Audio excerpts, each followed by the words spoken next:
Thaina mamangayda khungang amada lalon itik tawba miyay salaba ahal nupa ama magi lesama pung pharabi masanupi ahumga loinana leiramme. Masanupi ahummag masak mataw yamna phajay. Khwaidagi atonbi aduna hena ingtappi masak phajabi nupi ama oiramme. Masanupi atonbigi phajaba ningthiba ingtapchaba asida mapa ibungona masanupi asibu phajabi haiduna nungsina kaubiramme. Phajabi pokpa matam aduda phajabi mamadu piklibi masanupi ahum amadi mapa ibungobu thadoktuna nongga khiramme. Mama laikhidraba matungda mapana makhoi ahumbu mamagi awatpa amata lehandana yamna nungsina seksinna yokcharaklammi. Nongma ayuk anganba matamne phajabi mapa ibungodu magi lalon itiki thabaktu satnanaba haiduna sangan chaduna sem sarammi. Mapa ibungona masasing aduda onsilaga hanglammi. Isasingi horen ipana halakpada kari lera uhayba. Masanupi ahal aduna harawna khummi. Pabong, nasagi di panek phajaba ama laibira o. Masanupi yay maduna amuk khumlammi. Pabong, nasagi na likphang phajaba amata laibira o. Phajabi di masiyasingna hainaribasingdu tumina adumak tarammi karisu hairakpa tawde. Masi anigi apamba hairabaduda masanupi atonbida onsilaktuna mapa ibungona hairammi. Satombi, isagi di kari leira uhayba. Phajabi mapagi wafamduda pabung nasagi di pabunggi thabaksingdu ningthina loiraba matung yumda tekta kaidana hanbira o asumna hairammi. Mapa ibungodu masanupi atonbidugi adugumba wahayduda masanupidugi makokta nungsina nanthabirammi aduga hairammi. Hay, angaubi, ipa soydana mag tekta kaidana yumda halakadoribanine. Ipada nangisu apamba amati hayudana. Phajabi tapna khummi. Pabung, nasagi di angangba gula phajaba amatang laibira o. Hoy. Ipana isa ahumgi apamba singdo soydana lairakke. Asumna hairamlaga mapa adusu mayum thadoktuna magi thabak adugidamak khongsankre. Asigumba phajabigi mataw asida mapa ibungona kahena masanupi atonbibu nungsibiba sanbiba aduda masi ani adunadi manawnupi phajabibu khara makhaidi tathirammi. Makhoi anidagi tongana inthokpirammi. Imungi thabak ayamba mapa ibungona leitringai matamda phajabida tawhalammi. Aduga mapa ibungona mayumda leiba matamdadi makhoi punna thabak tawminaduna manawnupi atonbibu yamna nungsiba sasinnarammi. Masina aduk hakna phatabra haibadudi natte. Aduk mapa ibungogi minungsidu kalakpa phawrubagini. Masi ahaldu mapa ibungo chatkhrabaduda manawnupi atonbida onsilaga hairammi. He, imung manung saribasingse losillo. Asumna haiduna manawnupi yaymada amuk hairammi. Inaw yayma lao changlasi. Asumna phajabibu tongan tahanbagi maong kayasi tawraklammi. Asumdana laibak adugi asawba kaithel adudani. Phajabi mapadu magi lalon itiki thabaksingdu loiraba matungda numit taramdai yasanglakpa matam aduwaida kaithel aduda koina chatuna masanupi ahum aduna leira u hairakpasingdu leirammi. Masanupi ahalgi phanek hangampal masugi phajaraba phanek amakhak leibire. Aduga masanupi yaymagina sanagi likphang phajaraba amasu leibirammi. Potchai singdu leibada phana thengjinkhre. Numit mayumda changkhigadawre. Leibak adugi kaithel achawbadudagi makhoigi khungangdu tamna chatpa matamdadi yamna lapnaba mafam amani. Phajabigi mapadu mayum tabu yorabadi khanduna magi sagoldu kanna thauraga halaklammi. Asawba umang amagi manung yorakpa matamdadi kadomdagino khangawdana akanba akhak arawga loinana nonglay nungsit kanna tawraklammi. Hais, karino khangawdana oirakliba pibam asibo. Yum yawgadabasu lambisi phana sangna watli. Aibu safagadaba mafam ama yanghawbana phagadawribra. Pibam aduda phajabigi mapadu mayum hanba yadre. Mafam aduaida ahing aduma panabagidamak safagadaba mafam amakhak yanglammi. Ngayhak asum yenglaba matung umangdugi manung aduda yamna sauraba phura amakhak leiba uraklammi. Sagoldu mafam sana punduna thanamlaba matungda phajabigi mapa ibungodu phuradugi manungda asum sangsilaklammi. Karino asuk sauba umangsigi manungda kadaidagi asuk sauba phurano ne. Phana sangna sangsilaklaba phawbadasu phuradugi manungdadi kanagumbi amatta leibagi mami taramde. Phuradugi mayaida leiriba asauba kadu yaurakpa matamda phajabigi mapadu yumyai aduda leplammi aduga ho yum asibu kana leibage haidana hanjin kaurammi. Kanasu kauribaduda pakhum piraklamde. Thengjilakpa aduda chak lamalaktuna phuradugi kasingdu koina chatuna kari sana thaknanaba leibage haiduna thiraklammi. Ngaihakki matungda sauraba ka amakhak thengnarammi. Onthokna phajakhre. Ningthaugi konungum sakhumgumna ningthijai. Maduda makhalgi mathel lukoi ningthina sem saraga thamlammi. Phajabigi mapadu mabuknaga lambane. Lairamliba ahauba makhalgi mathel lukoi singdu mabuk pena sarammi. Saba loirabada phajabigi mapa ipungodu ngasai makai thabak chalubagi waraduna tumba yaba pothaba yaba mafam amamuk thiraklammi. Asumna asum thirakpa matamda sauraba mon lauba ningthaugi phamungum ningthina khut changna leitinglaba phamung amakhak leirammi. Madu ubada phajabigi mapadu masinda mathanta sole. Mafam asibu ningthaugi konungumba oiriba zala umang manung asidaba. Aduga konung oiragana konung asida leiba miyoisingna kadai chatnakraba. Luna nana leibasu ui aibu masibu mitrang haibadubu tauriba zala. Phare hayeng nonganba phawbadi yenglage. Asumna khanduna phajabigi mapadu phamungduda kakhatlaga nungaina tumkhre. Mathangi ayukni phajabigi mapadu mitkap thoraklammi. Nongalam ledana aidi waman kibana tumthakibada nonganba khanghodrene. Nungsasu phasana thokle amuk ngarangi adugumna nonglei nungsit tawraktringai yum tamna hananaba tahurake.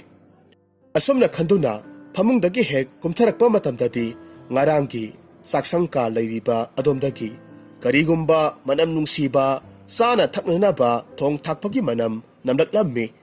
Phajabigi mapadu saksang leiriba ka adu tamna laklammi. Matamduda mahakna urammi. Ka aduda ngasisu ngarangi matawgumna makhalgi asa athak kaya marum lairamba thengnarammi. Lairamliba sana thaknanaba singdu mabuk pena saraba matungda phajabigi mapa ibungodu mayum hanabagidamak sem sarammi. Mana ngarang punduna thamlamba magi sagoldugi manakta laklammi. Sagoldu lamsang chatkadabani lambida mabuk lamnaktanaba haiduna phuradugi leiriba leikol aduda hauriba asangba napi hanausingdu mabuk thanna pijarammi. Sagoldu sajik pijana masinda soli. Yumsigi yumbudu aina salamdasida amuktangdi unaningbani. Thagat wahai kharatasu hainingbani. Adubu unaba phangdre. Tanja aduda mafam aduaida angangba gulab phajaba mayam ama satpa urammi. Phajabigi mapadu leisingdu uba matamda masanupi atonbina angangba gulab ama leibira u haina hairakibadu ningsinglaklammi. Angangba gulab singdu saliba sing adudagi khwaidagi phajaba ama khanduna heklammi. Mahakna leidu hekpa loibagadi kadomdagino khanghaude. Miyoibagi phibam murtidi oiba wang sauba aduga makok aduna sawoi kaiwoi tauba makokta masi ani panba karino khangdaba jiba amakhak thoraklammi. Mamit aduna khana sauna yenglaklaga asumna hairammi. He nupa migi tobimal adu khangdaba aina nangbu sangjafam pibiduna sana thaknanaba thong thaktuna pijaraga aigi phamung phawba nangonda tomhalaga nangbu aina asuk yamna taramna okpiraga aina nangina teng pangbibagidamak nangna aigi lekoldagi aigi ayabasu yaudana aigi lei huraliba. Nang ngasidi aigi khuta soidanamak thawai thaba tare. ꯐꯖꯕꯤꯒꯤ ꯃꯄꯥꯗꯨ ꯄꯥꯈꯠꯅ ꯈꯨꯝꯃꯤ, ꯅꯠꯇꯦ, ꯑꯩ ꯈꯪꯖꯗꯕꯗꯒꯤ ꯇꯧꯖꯈꯤꯕꯅꯤ. ꯑꯩ ꯌꯥꯝꯅ ꯁꯣꯏꯈ꯭ꯔꯦ. ꯑꯩꯕꯨ ꯑꯃꯨꯛꯇ ꯉꯥꯛꯄꯤꯌꯨ. ꯑꯩ ꯍꯨꯔꯥꯟꯒꯦ ꯍꯥꯏꯗꯨꯅ ꯍꯨꯔꯥꯟꯕ ꯅꯠꯇꯦ. ꯑꯩꯒꯤ ꯏꯆꯥꯅꯨꯄꯤ ꯑꯇꯣꯟꯕꯤꯅ ꯑꯩꯅ ꯀꯩꯊꯦꯜꯗꯒꯤ ꯍꯜꯂꯛꯄ ꯃꯇꯝꯗ ꯒꯨꯂꯥꯞ ꯑꯉꯥꯡꯕ ꯑꯃ ꯂꯩꯕꯤꯔꯛꯎ ꯍꯥꯏꯗꯨꯅ ꯍꯥꯏꯔꯛꯄꯅꯤ. ꯑꯩꯅ ꯂꯩꯗꯣ ꯀꯥꯎꯗꯨꯅ ꯀꯩꯊꯦꯜꯗꯒꯤ ꯂꯩꯔꯛꯇ꯭ꯔꯦ. ꯃꯐꯝ ꯑꯁꯤꯗ ꯁꯥꯠꯂꯝꯕ ꯎꯕꯁꯤꯗ ꯃꯁꯤꯗꯒꯤ ꯑꯣꯏꯅ ꯍꯦꯛꯈ꯭ꯔꯒꯦ ꯈꯟꯗꯨꯅ ꯍꯦꯛꯆꯕꯅꯤ. ꯑꯩꯕꯨ ꯑꯃꯨꯛꯇ ꯅꯨꯡꯁꯤꯕꯤꯌꯨ. ꯑꯩꯕꯨ ꯑꯃꯨꯛꯇ ꯉꯥꯛꯄꯤꯌꯨ. ꯐꯔꯦ. ꯑꯩ ꯅꯪꯕꯨ ꯉꯥꯛꯄꯤꯔꯒꯦ. ꯑꯗꯨꯕꯨ ꯅꯪ ꯃꯐꯝ ꯑꯁꯤꯗꯒꯤ ꯇꯔꯥꯏ ꯍꯦꯛꯇꯃꯛ ꯆꯠꯈꯤꯕꯗꯤ ꯌꯥꯔꯣꯏ. ꯋꯥꯐꯝ ꯑꯃ ꯑꯩꯈꯣꯏ ꯑꯅꯤ ꯍꯥꯟꯅ ꯌꯥꯅꯔꯕ ꯃꯇꯨꯡꯗ ꯃꯐꯝꯁꯤꯗꯒꯤ ꯅꯍꯥꯛ ꯆꯠꯈꯤꯕ ꯌꯥꯅꯤ. ꯀꯔꯝꯕ ꯋꯥꯐꯝꯅꯣ? ꯑꯩ ꯁꯣꯏꯗꯅꯃꯛ ꯌꯥꯖꯒꯦ. ꯑꯩꯕꯨ ꯏꯆꯥꯁꯤꯡꯒꯤ ꯃꯅꯥꯛꯇ ꯌꯨꯝꯗ ꯑꯃꯨꯛꯇꯗꯤ ꯍꯜꯍꯟꯕꯤꯌꯨ. ꯅꯪꯅ ꯌꯨꯝ ꯍꯦꯛ ꯌꯧꯈꯤꯕꯒ ꯅꯪꯒꯤ ꯅꯆꯥꯅꯨꯄꯤ ꯑꯇꯣꯟꯕꯤꯗꯨ ꯑꯩꯒꯤ ꯏꯅꯥꯛꯇ ꯊꯥꯔꯛꯀꯗꯕꯅꯤ. ꯃꯐꯝ ꯑꯁꯤꯗ ꯑꯩꯒ ꯂꯣꯏꯅꯅ ꯄꯨꯟꯁꯤ ꯆꯨꯞꯄ ꯂꯩꯕ ꯑꯁꯤꯗ ꯅꯪꯅ ꯌꯥꯔꯕꯗꯤ ꯅꯪ ꯃꯐꯝ ꯑꯁꯤꯗꯒꯤ ꯍꯟꯈꯤꯕ ꯌꯥꯅꯤ. ꯑꯗꯨꯒ ꯀꯔꯤꯒꯨꯝꯕ ꯋꯥꯐꯝ ꯑꯁꯤꯗ ꯅꯪꯅ ꯌꯥꯗ꯭ꯔꯕ ꯊꯣꯛꯂꯕꯗꯤ ꯅꯪ ꯃꯐꯝꯁꯤꯗꯒꯤ ꯍꯤꯡꯅ ꯍꯟꯈꯤꯕ ꯌꯥꯔꯣꯏ. ꯀꯔꯤ ꯍꯥꯏꯕ? ꯐꯖꯕꯤꯒꯤ ꯃꯄꯥꯗꯨꯗꯤ ꯍꯨꯃꯥꯡ ꯀꯥꯡꯂꯝꯃꯤ. ꯄꯥꯈꯠꯄꯅꯁꯨ ꯂꯣꯏꯔꯦ. ꯄꯥꯝꯕꯩ ꯂꯩꯇ꯭ꯔꯕ ꯃꯄꯥꯗꯨ ꯋꯥꯐꯝ ꯑꯗꯨꯗ ꯌꯥꯅꯤꯡꯗ ꯌꯥꯕ ꯇꯥꯔꯝꯃꯤ. ꯐꯖꯕꯤꯒꯤ ꯃꯄꯥꯗꯨ ꯄꯣꯠꯂꯨꯝ ꯑꯃꯒ ꯂꯣꯏꯅꯅ ꯃꯐꯝꯗꯨ ꯊꯥꯗꯣꯛꯇꯨꯅ ꯃꯥꯒꯤ ꯁꯒꯣꯜꯗꯨ ꯊꯧꯔꯒ ꯃꯌꯨꯝ ꯇꯝꯅ ꯍꯜꯂꯛꯂꯝꯃꯤ. ꯑꯁꯨꯝꯅ ꯃꯌꯨꯝ ꯌꯧꯔꯕꯗ ꯃꯄꯥꯗꯨ ꯃꯆꯥꯅꯨꯄꯤ ꯑꯍꯨꯝꯗꯨꯒꯤ ꯂꯩꯕꯤꯔꯛꯎ ꯍꯥꯏꯗꯨꯅ ꯇꯝꯂꯛꯄꯁꯤꯡꯗꯨ ꯄꯤꯔꯝꯃꯤ. ꯃꯆꯥꯅꯨꯄꯤ ꯑꯍꯜ ꯑꯗꯨꯅ ꯃꯄꯥ ꯏꯕꯨꯡꯉꯣꯅ ꯃꯥꯒꯤꯗꯃꯛ ꯂꯩꯕꯤꯔꯛꯄ ꯐꯅꯦꯛ ꯍꯪꯒꯥꯝꯄꯥꯜ ꯃꯆꯨꯒꯤ ꯐꯅꯦꯛꯇꯨ ꯇꯤꯡꯊꯣꯛꯇꯨꯅ ꯌꯦꯡꯂꯝꯃꯤ. ꯄꯥꯕꯨꯡ, ꯁꯤꯗꯤ ꯌꯥꯝꯅ ꯐꯖꯔꯦ. ꯑꯩꯅ ꯄꯥꯝꯖꯕ ꯍꯥꯏꯕꯗꯨꯃꯛ ꯊꯣꯛꯂꯦ. ꯑꯣꯟꯊꯣꯛꯅꯕꯨ ꯐꯖꯈ꯭ꯔꯦ. ꯃꯆꯥꯅꯨꯄꯤ ꯌꯥꯏꯃꯗꯨꯁꯨ ꯁꯅꯥꯒꯤ ꯂꯤꯛꯐꯥꯡꯗꯨ ꯃꯉꯛꯁꯝꯗ ꯍꯥꯏꯐꯦꯠ ꯌꯥꯟꯕꯣꯏ ꯁꯤꯕꯣꯏ ꯇꯧꯔꯒ ꯍꯥꯏꯔꯝꯃꯤ. ꯄꯥꯕꯨꯡ, ꯑꯩꯒꯤ ꯂꯤꯛꯐꯥꯡꯁꯤꯁꯨ ꯌꯥꯝꯅ ꯐꯖꯈ꯭ꯔꯦ. ꯏꯃꯥꯟꯅꯕꯤꯁꯤꯡꯒꯤ ꯃꯃꯥꯡꯗ ꯁꯤꯔꯒ ꯎꯠꯄꯗ ꯌꯥꯔꯅꯤ. ꯐꯖꯕꯤꯁꯨ ꯃꯥꯒꯤ ꯑꯉꯥꯡꯕ ꯒꯨꯂꯥꯞꯇꯨ ꯌꯥꯝꯅ ꯄꯥꯝꯖꯅ ꯃꯈꯨꯠꯇ ꯄꯥꯏꯔꯒ ꯍꯥꯏꯔꯝꯃꯤ. ꯄꯥꯕꯨꯡ, ꯂꯩꯁꯦ ꯌꯥꯝꯅ ꯐꯖꯩ. ꯑꯩꯅ ꯅꯍꯥꯟ ꯃꯈꯩ ꯎꯈꯤꯕ ꯑꯉꯥꯡꯕ ꯒꯨꯂꯥꯞꯁꯤꯡꯒꯗꯤ ꯃꯥꯟꯅꯗꯦ. ꯃꯁꯤꯅ ꯐꯖꯕ ꯏꯍꯦꯟ ꯍꯦꯜꯂꯤ. ꯃꯄꯥꯗꯨꯗꯤ ꯉꯁꯥꯏꯒꯤ ꯁꯥꯑꯣꯏ ꯃꯤꯑꯣꯏ ꯇꯧꯕ ꯑꯗꯨꯅ ꯍꯥꯏꯔꯛꯄ ꯋꯥꯐꯝ ꯑꯗꯨꯗ ꯃꯁꯥꯗꯨ ꯅꯨꯡꯉꯥꯏꯐꯝ ꯈꯪꯂꯝꯗꯦ. ꯅꯨꯡꯁꯨꯛ ꯅꯨꯡꯖꯥꯅꯅ ꯑꯗꯨꯃꯛ ꯂꯩꯔꯝꯃꯤ. ꯃꯄꯥꯒꯤ ꯃꯇꯧꯗꯨ ꯎꯕ ꯃꯇꯝꯗ ꯃꯆꯥꯅꯨꯄꯤ ꯑꯇꯣꯟꯕꯤ ꯐꯖꯕꯤꯅ ꯍꯪꯂꯛꯂꯝꯃꯤ. ꯄꯥꯕꯨꯡ, ꯀꯩꯗꯧꯕ ꯌꯥꯎꯔꯕꯒꯦ? ꯄꯥꯕꯨꯡꯅ ꯑꯗꯨꯛ ꯋꯥꯈꯜ ꯋꯥꯅ ꯅꯨꯡꯁꯨꯛ ꯅꯨꯡꯖꯥꯅꯔꯤꯕꯗꯤ? ꯃꯆꯥꯅꯨꯄꯤ ꯑꯇꯣꯟꯕꯤꯒꯤ ꯋꯥ ꯑꯗꯨꯗ ꯃꯆꯥꯅꯨꯄꯤ ꯑꯇꯣꯟꯕꯤꯗ ꯅꯨꯡꯁꯤꯅ ꯌꯦꯡꯂꯒ ꯃꯄꯥꯅ ꯍꯥꯏꯔꯝꯃꯤ. ꯏꯄꯥꯒꯤ ꯏꯕꯦꯝꯃ, ꯑꯩꯒꯤ ꯏꯆꯥ ꯑꯍꯨꯝ ꯂꯩꯔꯤꯕ ꯑꯁꯤꯗꯒꯤ ꯑꯩꯒꯤ ꯑꯋꯥꯕ ꯈ꯭ꯋꯥꯏꯗꯒꯤ ꯎꯕ, ꯏꯄꯥꯒꯤ ꯃꯥꯏꯊꯣꯡꯗ ꯂꯣꯜꯂꯤꯕ ꯋꯥꯍꯩꯒꯤ ꯋꯥꯍꯟꯊꯣꯛ ꯈꯪꯕꯁꯦ ꯏꯆꯥ ꯈꯛꯇꯅꯤ. ꯃꯆꯥꯅꯨꯄꯤ ꯑꯅꯤꯗꯨꯗꯤ ꯃꯥꯒꯤ ꯄꯥꯝꯖꯕ ꯄꯣꯠꯁꯛꯁꯤꯡꯗꯨ ꯐꯪꯂꯕꯗꯨꯗ ꯃꯥꯒꯤ ꯀꯥꯗ ꯆꯪꯅꯈ꯭ꯔꯦ. ꯃꯄꯥꯗꯨ ꯌꯥꯝꯅ ꯅꯨꯡꯉꯥꯏꯇꯅ ꯃꯆꯥꯅꯨꯄꯤ ꯑꯇꯣꯟꯕꯤꯗ ꯌꯦꯡꯂꯒ ꯍꯥꯏꯔꯝꯃꯤ.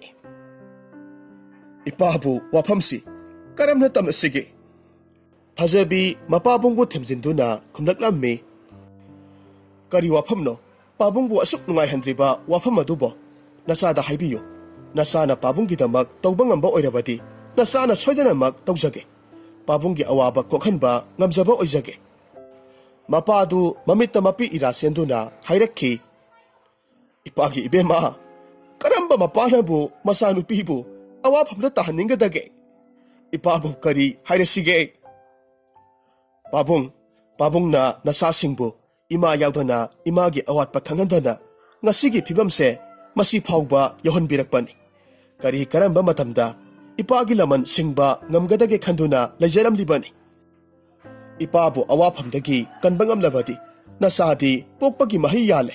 ꯍꯥꯏꯕꯤꯌꯨ, ꯑꯩ ꯄꯨꯝꯅꯃꯛ ꯄꯥꯡꯊꯣꯛꯆꯒꯦ.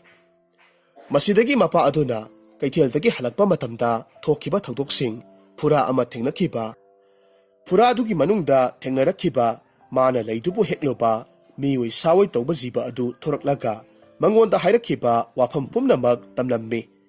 ꯋꯥꯔꯤꯁꯤꯡꯗꯨ ꯇꯝꯂꯕ ꯃꯇꯨꯡꯗ ꯃꯄꯥ ꯑꯗꯨꯅ ꯃꯈꯥ ꯇꯥꯔꯝꯃꯤ. ꯏꯆꯥꯗ ꯑꯋꯥꯕ ꯇꯥꯍꯟꯅꯤꯡꯗꯦ. ꯑꯗꯨꯅ ꯏꯄꯥ ꯃꯉꯣꯟꯗꯒꯤ ꯅꯥꯟꯊꯣꯛꯅꯕ ꯄꯥꯝꯕꯩ ꯑꯃ ꯊꯤꯒꯦ. ꯐꯖꯕꯤ ꯃꯄꯥꯒꯤ ꯋꯥꯐꯝꯗꯨꯗ ꯌꯥꯅꯤꯡꯗꯕ ꯎꯠꯇꯨꯅ ꯍꯥꯏꯔꯝꯃꯤ.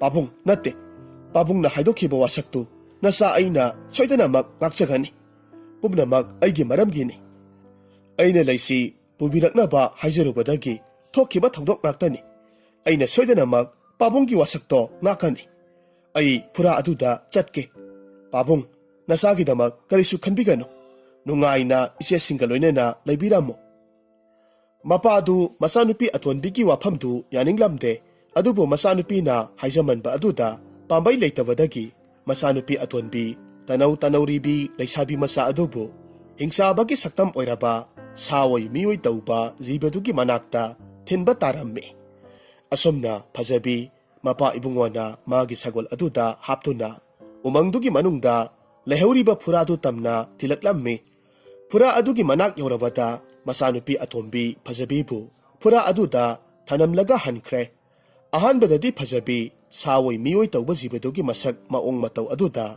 ꯌꯥꯝꯅ ꯀꯤꯖꯕ ꯍꯪꯒꯣꯏꯕ ꯐꯥꯎꯔꯝꯃꯤ꯫ ꯑꯗꯨꯕꯨ ꯁꯥꯑꯣꯏ ꯃꯤꯑꯣꯏ ꯇꯧꯕ ꯖꯤꯕ ꯑꯗꯨꯅꯗꯤ ꯐꯖꯕꯤꯕꯨ ꯌꯥꯝꯅ ꯂꯨꯅ ꯅꯨꯡꯁꯤꯅ ꯂꯣꯏꯅꯕꯤꯔꯝꯃꯤ꯫ ꯑꯁꯨꯝꯅ ꯁꯥꯑꯣꯏ ꯃꯤꯑꯣꯏ ꯇꯧꯕ ꯖꯤꯕ ꯑꯗꯨꯅ ꯃꯥꯕꯨ ꯑꯗꯨꯝꯅ ꯅꯨꯡꯁꯤꯅ ꯂꯣꯏꯅꯕꯤꯕ ꯑꯗꯨꯗ ꯅꯣꯡꯃ ꯅꯣꯡꯃꯒꯤ ꯇꯞꯅ ꯇꯞꯅ ꯀꯤꯖꯔꯝꯕ ꯍꯩꯅꯔꯝꯗꯕꯁꯤꯡ ꯑꯗꯨ ꯐꯔꯛꯂꯝꯃꯤ꯫ ꯇꯞꯅ ꯇꯞꯅ ꯑꯁꯨꯝ ꯅꯛꯅꯕ ꯂꯣꯏꯅꯕ ꯏꯀꯣꯏ ꯀꯣꯏꯗꯅ ꯋꯥꯔꯤ ꯋꯥꯇꯥꯏ ꯁꯥꯕ ꯀꯌꯥꯃꯔꯨꯝ ꯍꯧꯔꯛꯂꯝꯃꯤ꯫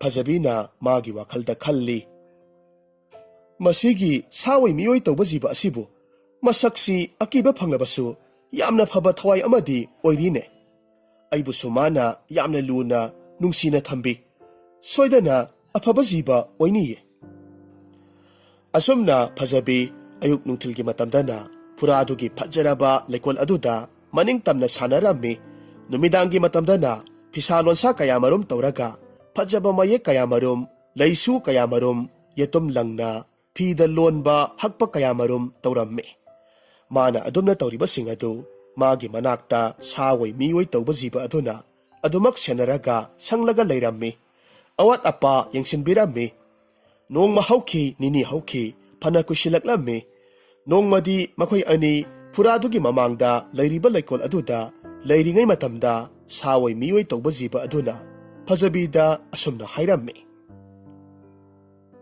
ꯐꯖꯕꯤ, ꯉꯁꯤꯗꯤ ꯑꯩ ꯅꯪꯉꯣꯟꯗ ꯋꯥ ꯑꯃꯠꯇ ꯍꯥꯏꯒꯦ꯫ ꯋꯥꯐꯝꯁꯦ ꯅꯪꯉꯣꯟꯗ ꯍꯥꯏꯒꯦ ꯈꯟꯕ ꯀꯨꯏꯔꯕꯅꯤ, ꯑꯗꯨꯕꯨ ꯍꯥꯏꯕ ꯉꯝꯗꯗꯨꯅ ꯂꯩꯔꯛꯄꯅꯤ꯫ ꯉꯁꯤꯗꯤ ꯅꯐꯝꯗ ꯍꯦꯛꯇꯃꯛ ꯍꯥꯏꯔꯒꯦ꯫ ꯐꯖꯕꯤ ꯀꯔꯤꯁꯨ ꯈꯟꯗꯅ ꯑꯃꯨꯛ ꯈꯨꯝꯂꯛꯂꯝꯃꯤ, ꯍꯥꯏꯌꯣ, ꯀꯔꯤꯅꯣ ꯍꯦꯛꯇꯃꯛ ꯍꯥꯏꯅꯤꯡꯕꯗꯣ? ꯁꯥꯑꯣꯏ ꯃꯤꯑꯣꯏ ꯇꯧꯕ ꯖꯤꯕ ꯑꯗꯨꯅ ꯂꯠꯀꯛ ꯇꯧꯅ ꯍꯥꯏꯔꯛꯂꯝꯃꯤ,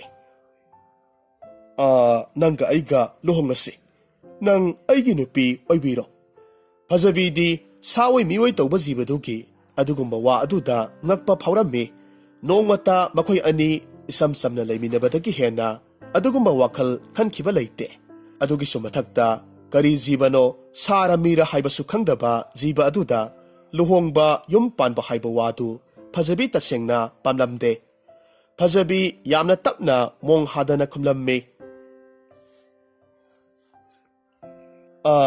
ꯑꯩ ꯅꯪꯕꯨ ꯃꯔꯨꯞ ꯑꯃ ꯑꯣꯏꯅꯗꯤ ꯌꯥꯝꯅ ꯅꯨꯡꯁꯤ, ꯑꯗꯨꯕꯨ ꯑꯩꯒ ꯅꯪꯒ ꯂꯨꯍꯣꯡꯂꯒ ꯌꯨꯝ ꯄꯥꯟꯃꯤꯟꯅꯕꯗꯤ ꯑꯩ ꯉꯝꯂꯣꯏ꯫ ꯑꯩ ꯑꯗꯨꯒꯨꯝꯕ ꯋꯥꯈꯜꯗꯣ ꯅꯣꯡꯃꯇ ꯈꯜꯂꯨꯗꯦ꯫ ꯏꯆꯝ ꯆꯝꯅ ꯑꯗꯨꯃꯛ ꯂꯩꯃꯤꯟꯅꯁꯤ꯫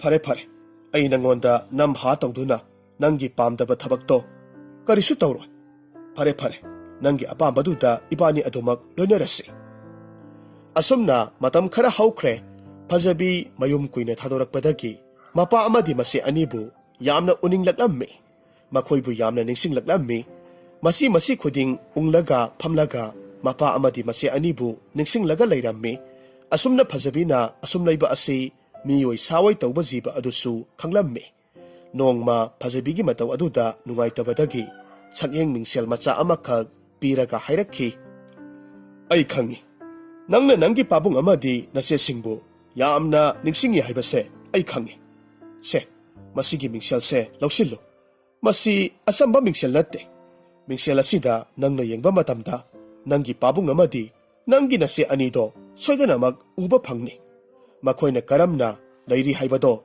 ꯄꯨꯝꯅꯃꯛ ꯈꯪꯕ ꯎꯕ ꯉꯝꯅꯤ꯫ ꯑꯁꯨꯝꯅ ꯍꯥꯏꯗꯨꯅ ꯁꯛꯌꯦꯡ ꯃꯤꯡꯁꯦꯜꯗꯨ ꯐꯖꯕꯤꯗ ꯄꯤꯔꯝꯃꯤ꯫ ꯐꯖꯕꯤ ꯃꯤꯡꯁꯦꯜꯗꯨ ꯂꯧꯔꯒ ꯍꯥꯏꯔꯤꯕ ꯋꯥꯐꯝꯗꯨ ꯑꯣꯏꯊꯣꯛꯀꯗ꯭ꯔꯥ ꯈꯟꯗꯨꯅ ꯃꯤꯡꯁꯦꯜ ꯑꯗꯨꯗ ꯃꯨꯟꯅ ꯌꯦꯡꯉꯤ꯫ ꯑꯉꯛꯄꯒꯤ ꯃꯇꯧꯅꯤ꯫ ꯃꯤꯡꯁꯦꯜ ꯑꯗꯨꯗ ꯍꯦꯛ ꯌꯦꯡꯕ ꯃꯇꯝꯗꯗꯤ ꯃꯤꯡꯁꯦꯜ ꯑꯗꯨꯗ ꯃꯥꯒꯤ ꯃꯃꯤ ꯇꯥꯕꯒꯤ ꯃꯍꯨꯠ ꯃꯥꯒꯤ ꯃꯇꯝ ꯀꯨꯏꯅ ꯊꯥꯗꯣꯛꯂꯝꯂꯕ ꯃꯌꯨꯝ ꯑꯃꯗꯤ ꯃꯄꯥ ꯃꯆꯦꯁꯤꯡꯅ ꯌꯨꯝ ꯑꯗꯨꯗ ꯂꯩꯔꯤꯕꯗꯨ ꯃꯌꯦꯛ ꯁꯦꯡꯅ ꯃꯤꯠꯃꯥꯡꯗ ꯎꯕꯒꯨꯝꯅ ꯇꯁꯦꯡ ꯎꯔꯝꯃꯤ꯫ ꯃꯄꯥ ꯑꯃꯗꯤ ꯃꯆꯦ ꯑꯅꯤꯕꯨ ꯎꯖꯔꯕꯗ ꯐꯖꯕꯤ ꯅꯨꯡꯁꯨꯛ ꯅꯨꯡꯖꯥꯅꯅ ꯂꯩꯔꯝꯕꯗꯨ ꯈꯔ ꯃꯈꯩꯗꯤ ꯃꯥꯏꯊꯣꯡꯗ ꯍꯔꯥꯎ ꯇꯌꯥꯝꯕꯒꯤ ꯃꯃꯤ ꯇꯥꯔꯛꯂꯝꯃꯤ꯫ ꯁꯥ ꯑꯣꯏ ꯃꯤꯑꯣꯏ ꯇꯧꯕ ꯖꯤꯕ ꯑꯗꯨꯁꯨ ꯐꯖꯕꯤꯒꯤ ꯍꯔꯥꯎꯕ ꯃꯇꯧꯗꯨꯗ ꯑꯄꯦꯟꯕ ꯐꯥꯎꯔꯝꯃꯤ꯫ ꯐꯖꯕꯤ ꯍꯔꯥꯎꯅ ꯊꯥꯒꯠꯄ ꯋꯥꯍꯩ ꯀꯌꯥꯁꯨ ꯍꯥꯏꯔꯛꯈꯤ꯫ ꯑꯁꯨꯝꯅ ꯅꯨꯃꯤꯠ ꯈꯨꯗꯤꯡꯒꯤ ꯐꯖꯕꯤ ꯁꯛꯌꯦꯡ ꯃꯤꯡꯁꯦꯜ ꯑꯗꯨꯗ ꯃꯄꯥ ꯑꯃꯗꯤ ꯃꯆꯦ ꯑꯅꯤꯕꯨ ꯅꯨꯡꯇꯤꯒꯤ ꯌꯦꯡꯖꯔꯝꯃꯤ꯫ ꯅꯣꯡꯃꯗꯤ ꯐꯖꯕꯤꯒꯤ ꯃꯄꯥ ꯏꯕꯨꯡꯉꯣꯗꯨ ꯃꯆꯥꯅꯨꯄꯤ ꯑꯇꯣꯟꯕꯤ ꯑꯗꯨꯅ ꯍꯤꯡꯆꯥꯕꯗꯨꯒꯤ ꯃꯅꯥꯛꯇ ꯂꯩꯈꯤꯕꯒꯤ ꯋꯥꯈꯜ ꯋꯥꯕꯒ ꯀꯔꯤꯒ ꯌꯥꯝꯅ ꯀꯟꯅ ꯅꯥꯗꯨꯅ ꯐꯝꯗ ꯇꯥꯗꯨꯅ ꯀꯔꯤꯒꯨꯝꯕ ꯑꯃꯠꯇ ꯆꯥꯗ ꯊꯛꯇꯅ ꯂꯩꯔꯤꯕꯗꯨ ꯐꯖꯕꯤꯅ ꯎꯔꯝꯃꯤ꯫ ꯐꯖꯕꯤ ꯃꯄꯥ ꯏꯕꯨꯡꯉꯣꯒꯤ ꯃꯇꯧꯗꯨꯗ ꯑꯗꯨꯛꯀꯤ ꯃꯇꯤꯛ ꯅꯨꯡꯉꯥꯏꯇꯕ ꯐꯥꯎꯔꯝꯃꯤ꯫ ꯅꯣꯡꯃ ꯅꯤꯅꯤꯗꯨ ꯐꯖꯕꯤ ꯃꯄꯥ ꯏꯕꯨꯡꯉꯣꯒꯤ ꯐꯤꯕꯝꯗꯨ ꯑꯁꯨꯝ ꯌꯦꯡꯂꯝꯕꯅꯤ꯫ ꯐꯕ ꯀꯧꯕ ꯂꯩꯔꯛꯇ꯭ꯔꯕ ꯑꯗꯨꯗ ꯐꯖꯕꯤ ꯍꯤꯡꯆꯥꯕꯗꯨꯗ ꯑꯁꯨꯝꯅ ꯍꯥꯏꯔꯝꯃꯤ꯫ ꯀꯔꯤꯒꯨꯝꯕ ꯑꯃꯠꯇ ꯍꯥꯏꯖꯒꯦꯕ꯫ ꯀꯔꯤꯅꯣ ꯍꯥꯏꯌꯨ꯫ ꯁꯣꯝꯅ ꯌꯥꯕꯤꯔꯕꯗꯤ ꯑꯩꯒꯤ ꯌꯨꯝꯗ ꯑꯃꯨꯛꯇꯪ ꯆꯠꯆꯔꯨꯒꯦ꯫ ꯑꯩꯒꯤ ꯄꯥꯕꯨꯡꯗꯣ ꯃꯁꯥ ꯑꯩ ꯀꯥꯏꯅꯕꯗꯒꯤ ꯌꯥꯝꯅ ꯀꯟꯅ ꯂꯩꯅꯥ ꯑꯣꯏꯗꯨꯅ ꯅꯥꯔꯒ ꯂꯩꯔꯦ꯫ ꯑꯃꯨꯛꯇꯪ ꯎꯅꯖꯔꯨꯒꯦ꯫ ꯐꯖꯕꯤꯒꯤ ꯋꯥ ꯑꯗꯨꯗ ꯍꯤꯡꯆꯥꯕꯗꯨꯗꯤ ꯌꯥꯝꯅ ꯁꯥꯎꯔꯝꯃꯤ꯫ ꯐꯖꯕꯤꯕꯨ ꯆꯠꯄ ꯌꯥꯔꯣꯏ ꯍꯥꯏꯗꯨꯅ ꯀꯥ ꯑꯃꯗ ꯁꯣ ꯂꯣꯟꯁꯤꯜꯂꯒ ꯊꯝꯂꯝꯃꯤ꯫ ꯅꯣꯡꯃ ꯅꯤꯅꯤꯗꯤ ꯐꯖꯕꯤ ꯆꯥꯛ ꯏꯁꯤꯡ ꯑꯃꯠꯇ ꯆꯥꯗꯅ ꯑꯗꯨꯃꯛ ꯀꯞꯂꯒ ꯂꯩꯔꯝꯃꯤ꯫ ꯐꯖꯕꯤꯒꯤ ꯃꯇꯧ ꯑꯗꯨꯗ ꯍꯤꯡꯆꯥꯕꯗꯨ ꯅꯨꯡꯉꯥꯏꯇꯕ ꯃꯥꯜꯂꯦ꯫ ꯐꯖꯕꯤꯅ ꯂꯩꯔꯤꯕ ꯀꯥꯗꯨ ꯊꯣꯡ ꯍꯥꯡꯗꯣꯛꯂꯝꯃꯤ꯫ ꯆꯪꯂꯛꯇꯨꯅ ꯑꯁꯨꯝꯅ ꯍꯥꯏꯔꯛꯈꯤ꯫ ꯐꯔꯦ ꯐꯔꯦ, ꯅꯪꯅ ꯑꯗꯨꯛ ꯍꯛꯅ ꯅꯨꯡꯉꯥꯏꯇꯕꯅꯤꯅ ꯆꯠꯂꯣ꯫ ꯑꯗꯨꯕꯨ ꯅꯪ ꯋꯥꯐꯝ ꯑꯃꯗꯤ ꯋꯥꯁꯛꯂꯝꯕ ꯇꯥꯏ꯫ ꯋꯥꯁꯛꯁꯤ ꯅꯪꯅ ꯉꯥꯛꯇꯕ ꯊꯣꯛꯂꯕꯗꯤ ꯅꯪ ꯑꯐꯕ ꯑꯣꯏꯔꯣꯏ꯫ ꯍꯤꯡꯆꯥꯕꯗꯨꯒꯤ ꯋꯥ ꯑꯗꯨꯗ ꯐꯖꯕꯤ ꯃꯄꯥꯕꯨꯡꯕꯨ ꯎꯅꯤꯡꯕꯒꯤ ꯃꯌꯥꯏꯅ ꯍꯔꯥꯎꯅ ꯍꯥꯏꯔꯝꯃꯤ꯫ ꯀꯔꯝꯕ ꯋꯥꯁꯛꯅꯣ ꯍꯥꯏꯕꯤꯌꯨ꯫ ꯑꯩ ꯋꯥꯁꯛ ꯑꯗꯨꯕꯨ ꯁꯣꯏꯗꯅ ꯉꯥꯛꯀꯦ꯫ ꯍꯤꯡꯆꯥꯕ ꯑꯗꯨꯅ ꯃꯈꯥ ꯇꯥꯔꯛꯂꯝꯃꯤ꯫ ꯉꯁꯤꯗꯒꯤ ꯆꯌꯣꯜ ꯑꯃꯒꯤ ꯃꯅꯨꯡꯗ ꯅꯪ ꯃꯐꯝ ꯑꯁꯤꯗ ꯑꯃꯨꯛ ꯍꯜꯂꯛꯀꯗꯕꯅꯤ꯫ ꯑꯩꯅ ꯄꯤꯔꯤꯕ ꯃꯇꯝ ꯑꯁꯤꯗꯒꯤ ꯍꯦꯟꯗꯣꯛꯄ ꯌꯥꯔꯣꯏ꯫ ꯐꯖꯕꯤꯁꯨ ꯍꯤꯡꯆꯥꯕꯗꯨꯒꯤ ꯋꯥꯐꯝꯗꯨ ꯍꯔꯥꯎ ꯌꯥꯊꯣꯛꯂꯝꯃꯤ꯫ ꯑꯁꯨꯝꯅ ꯐꯖꯕꯤꯗꯨ ꯃꯌꯨꯝꯗ ꯑꯃꯨꯛ ꯂꯥꯛꯇꯨꯅ ꯃꯄꯥ ꯏꯕꯨꯡꯉꯣꯒ ꯎꯅꯔꯝꯃꯤ꯫ ꯃꯁꯥꯒꯤ ꯋꯥꯈꯜꯅ ꯉꯥꯎꯔꯕ ꯃꯄꯥ ꯏꯕꯨꯡꯉꯣꯗꯨ ꯃꯆꯥꯅꯨꯄꯤ ꯑꯇꯣꯟꯕꯤꯗꯨꯕꯨ ꯑꯃꯨꯛ ꯍꯟꯅ ꯎꯕ ꯐꯪꯕꯗꯨꯗ ꯌꯥꯝꯅ ꯍꯔꯥꯎꯔꯝꯃꯤ꯫ ꯃꯄꯥ ꯃꯆꯥ ꯑꯅꯤꯗꯨ ꯄꯨꯛꯃꯦꯟ ꯄꯥꯎꯃꯤꯟꯅꯗꯨꯅ ꯋꯥꯔꯤ ꯋꯥꯇꯥꯏ ꯀꯌꯥꯃꯔꯨꯝ ꯁꯥꯟꯅꯔꯝꯃꯤ꯫ ꯃꯄꯥꯗꯨ ꯃꯆꯥꯅꯨꯄꯤ ꯑꯇꯣꯟꯕꯤꯗ ꯅꯨꯡꯁꯤꯅ ꯌꯦꯡꯂꯒ ꯍꯥꯏꯔꯝꯃꯤ꯫ ꯏꯄꯥꯒꯤ ꯏꯕꯦꯝꯃ, ꯏꯆꯥꯇꯣꯟꯕꯤ, ꯅꯪ ꯏꯄꯥꯕꯨ ꯋꯥꯔꯧꯒꯅꯨꯀꯣ꯫ ꯏꯄꯥꯅ ꯏꯆꯥꯕꯨ ꯍꯤꯡꯆꯥꯕꯗꯨꯒꯤ ꯃꯈꯨꯠꯇ ꯇꯥꯍꯟꯕꯒꯤ ꯏꯄꯥꯁꯦ ꯃꯄꯥ ꯑꯃ ꯑꯣꯏꯕꯗ ꯃꯇꯤꯛ ꯈ꯭ꯋꯥꯏꯗꯒꯤ ꯆꯥꯗꯕ ꯃꯄꯥ ꯍꯥꯏꯕꯗꯣ ꯑꯣꯏꯔꯕꯅꯤ꯫ ꯐꯖꯕꯤ ꯃꯄꯥꯕꯨ ꯊꯦꯝꯖꯤꯟꯕꯤꯗꯨꯅ ꯈꯨꯝꯂꯛꯂꯝꯃꯤ꯫ ꯑꯗꯨꯝꯅ ꯐꯠꯇꯕ ꯋꯥꯈꯜ ꯈꯟꯖꯤꯟꯗꯨꯅ ꯏꯁꯥ ꯂꯩꯅꯥ ꯑꯣꯏꯅꯅꯕ ꯁꯤꯟꯕꯤꯒꯅꯨ꯫ ꯄꯥꯕꯨꯡ, ꯅꯆꯥ ꯃꯐꯝꯗꯨꯗ ꯌꯥꯝꯅ ꯅꯨꯡꯉꯥꯏꯅ ꯂꯩꯔꯤꯌꯦ꯫ ꯃꯍꯥꯛ ꯍꯤꯡꯆꯥꯕꯒꯨꯝꯅ ꯇꯝꯊꯤꯕ ꯑꯀꯤꯕ ꯁꯛꯇꯝ ꯑꯣꯏꯔꯕꯁꯨ ꯃꯥꯒꯤ ꯊꯃꯣꯏ ꯄꯨꯛꯆꯦꯜꯗꯤ ꯑꯉꯛꯄꯒꯤ ꯃꯇꯧꯅꯤ꯫ ꯑꯩꯕꯨꯁꯨ ꯃꯥꯅ ꯑꯁꯨꯛꯀꯤ ꯃꯇꯤꯛ ꯂꯨꯅ ꯅꯨꯡꯁꯤꯅ ꯂꯣꯏꯅꯕꯤ꯫ ꯃꯐꯝ ꯑꯗꯨꯗ ꯂꯩꯕꯗ ꯑꯩꯒꯤ ꯅꯨꯡꯉꯥꯏꯇꯕ ꯑꯋꯥꯕ ꯀꯔꯤꯁꯨ ꯂꯩꯇꯤꯌꯦ꯫ ꯑꯁꯨꯝꯅ ꯐꯖꯕꯤ ꯍꯤꯡꯆꯥꯕ ꯑꯗꯨꯅ ꯄꯤꯕ ꯃꯤꯡꯁꯦꯜꯗꯨꯒꯤ ꯃꯇꯦꯡꯅ ꯃꯄꯥ ꯑꯃꯗꯤ ꯃꯆꯦ ꯑꯅꯤꯕꯨ ꯅꯨꯃꯤꯠ ꯈꯨꯗꯤꯡꯒꯤ ꯌꯦꯡꯖꯕ ꯄꯨꯝꯅꯃꯛ ꯑꯃꯠꯇ ꯆꯤꯠꯊꯗꯅ ꯃꯄꯥ ꯏꯕꯨꯡꯉꯣꯒꯤ ꯃꯐꯝꯗ ꯇꯝꯂꯝꯃꯤ꯫ ꯅꯨꯃꯤꯠ ꯈꯔꯅꯤ ꯑꯗꯨꯗ ꯃꯆꯥꯅꯨꯄꯤ ꯑꯇꯣꯟꯕꯤꯒꯤ ꯃꯁꯛ ꯎꯖꯕ ꯐꯪꯕ ꯑꯃꯗꯤ ꯃꯐꯝ ꯑꯗꯨꯗ ꯍꯤꯡꯆꯥꯕ ꯑꯗꯨꯅ ꯃꯆꯥꯅꯨꯄꯤ ꯑꯇꯣꯟꯕꯤꯕꯨ ꯂꯨꯅ ꯊꯝꯕꯤ ꯍꯥꯏꯕꯗꯨꯗ ꯃꯄꯥꯗꯨ ꯋꯥꯈꯜ ꯅꯨꯡꯉꯥꯏꯔꯛꯄꯗꯒꯤ ꯑꯅꯥꯕꯗꯨ ꯅꯣꯡꯃ ꯅꯣꯡꯃꯒꯤ ꯐꯒꯠꯂꯛꯂꯝꯃꯤ꯫ ꯐꯖꯕꯤ ꯃꯄꯥ ꯏꯕꯨꯡꯉꯣ ꯑꯃꯗꯤ ꯃꯆꯦ ꯑꯅꯤꯒ ꯂꯣꯏꯅꯅ ꯃꯌꯨꯝꯗ ꯂꯩꯈꯤꯕ ꯑꯗꯨꯗ ꯍꯤꯡꯆꯥꯕ ꯑꯗꯨꯒꯤ ꯃꯐꯝꯗ ꯁꯛꯂꯝꯕ ꯋꯥꯁꯛꯇꯨ ꯀꯥꯎꯊꯣꯛꯈ꯭ꯔꯦ꯫ ꯅꯣꯡꯃ ꯍꯧꯈꯤꯕꯅ ꯆꯌꯣꯜ ꯑꯃ ꯐꯥꯕ ꯅꯨꯃꯤꯠ ꯑꯗꯨꯅꯤ꯫ ꯐꯖꯕꯤ ꯃꯥꯒꯤ ꯃꯪꯂꯥꯟꯗ ꯍꯤꯡꯆꯥꯕ ꯑꯗꯨ ꯌꯥꯝꯅ ꯋꯥꯅ ꯂꯩꯕꯒꯤ ꯃꯑꯣꯡꯗ ꯃꯥꯕꯨ ꯂꯥꯛꯑꯣ ꯍꯥꯏꯅ ꯀꯧꯗꯨꯅ ꯌꯥꯝꯅ ꯅꯨꯡꯉꯥꯏꯇꯅ ꯎꯔꯝꯃꯤ꯫ ꯃꯍꯥꯛ ꯇꯨꯝꯂꯝꯕꯗꯒꯤ ꯃꯤꯠꯀꯞ ꯈꯪꯊꯣꯛ ꯊꯣꯔꯛꯇꯨꯅ ꯃꯁꯥꯗꯨ ꯍꯨꯃꯥꯡ ꯄꯨꯡꯂꯨꯞ ꯂꯨꯞꯇꯨꯅ ꯐꯃꯨꯡ ꯃꯊꯛ ꯑꯗꯨꯗ ꯐꯝꯂꯒ ꯁꯣꯜꯂꯤ꯫ ꯀꯔꯤ ꯃꯪꯂꯥꯟꯅꯣ? ꯑꯩꯅ ꯑꯁꯨꯛ ꯊꯨꯅ ꯍꯤꯡꯆꯥꯕ ꯑꯗꯨꯗ ꯁꯛꯂꯝꯕ ꯋꯥꯁꯛ ꯑꯗꯨꯕꯨ ꯃꯇꯧ ꯀꯔꯝꯅ ꯀꯥꯎꯊꯣꯛꯂꯨꯔꯤꯕ? Mahak soidanamag aibu yamna wana ngairamgani. Aibu asuk luna nungsina loina biramiba mangonda aina sakamba wasak kahenba yade. Magi thajaba manganba yade. Tasengna aidi ipagi isesingi nungsibana mahakpu pungkaw kawthokluredana. Phare hayeng nong hek nganbaga ai pabungda haiduna ai chataba yadre. Mathangi ayuk anganbadani Fajabi mapagi manakta laklammi aduga hairammi. Pabung, kari tawre satombi ayuk anganbasida nasa nungaitabro. Fajabi na khummi ay karisu tawde. Pabung, ay ngasimag hingsabadugi manakta pura aduda handaba yadre. Mahakto ay gimangda yamna awaba saktamda ay bukawrammi. Mana karigumba ama ay na magi manakta laytingay Patanungda thokpa tarabadi aidi yamna ningam khrero. Aduna ay hawjikmak mafamduda handaba yadre. Masanupi atonbigi wa aduda mapa adusu makha taraklammi. Phare isana adumna khalabadi hallo. Asomna mapabung nasu ayaba piraba aduda Fajabi mapabung na magi sagolda puradu tamna timbiraklammi. Mafamdu yoroklabadadi mafam aduda Hingsabadu laybagi mami amata uramde. Fajabi puradugi ka khuding changduna thiba yaba thirammi adubu phangba kagbadi leitre. Fajabi mathanta sonjai.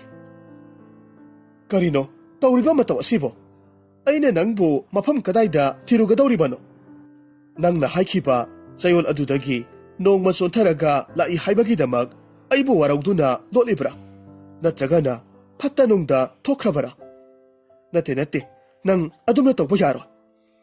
Fajabi wakalwana laikol adomda amuk laklammi asum lakpa matamda ngangsang ngangba gula mayam ama saliba adomdagi kanagumba ama khakna yamna wana chaina khangbagumna nahebagi makhol taraklammi. Konjel aduda Fajabi singnana mafam aduda khulai tuuna changsilaklammi asumna yengba matamdadi ure.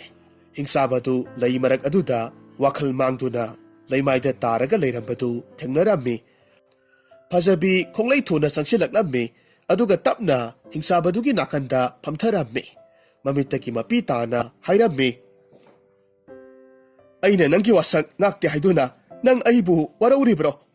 Ay halae ay nanggi nanaktagi amuk hanna lakna salaroye. Ay lale aibu amukta ngakpiyo. Aibu thadukuna nang chatkino. Aibu Kanaga sauraba pura asida lahewgadawribano hawgatlo. Fajabi konjel thokna thamoy sokna kaplammi kapna makha taraklammi. Nangna aiga luhongsi haibadu ay yare ay nangga luhongbadu yare hawgatlo aikhoy ani luhonglasi hairammi. Angakpagi matawni wafamdu Fajabigi sinbaldagi hek haidokhibagadi hingsabadu tapna lenglaklammi. Aduga tapna magi akiba phanglaba saktamadu masak mataw yamna phajaba wang saukraba pibam murti chumba nupa amagi saktamda onthoraklammi. Ngaihakki matungdadi nupa adusu mapung phaana wakhal lakle. Mitkup aduda mafamduda hauramliba upalwapalsing adusu ningthawgi kwanung amada leiba miyoysing loinamag onthoraklammi. Fajabi oirakliba mataw aduda angakpa haibadu oikhre. Nupa aduna Fajabigi ngakliba adu wakhal tananaba asumna hairammi. Fajabi nangna aibu anawba mapuk amada pokpire.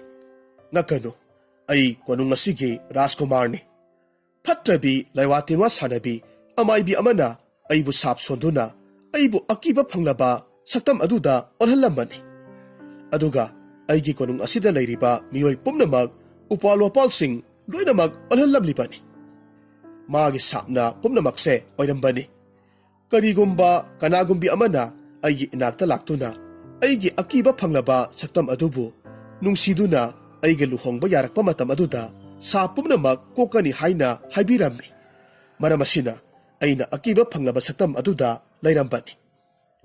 Wari pumnamak khanglabada Fajabisu yamna haraurammi. Masigi matungda Rajkumar aduna magi miyoysing thaduna Fajabigi mapa amasung masesingbu konung aduda lawhallammi.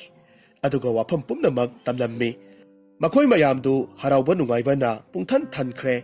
Noong maninigi matungda Fajabi amasung Rajkumar dusu ꯂꯩꯕꯥꯛ ꯄꯨꯡꯖꯥꯎ ꯊꯤꯟꯅ ꯆꯥꯎꯅ ꯂꯨꯍꯣꯡꯂꯝꯃꯤ꯫ ꯑꯁꯨꯝꯅ ꯃꯌꯥꯝꯗꯨ ꯅꯨꯡꯉꯥꯏ ꯌꯥꯏꯐꯅ ꯄꯥꯟꯈꯤ꯫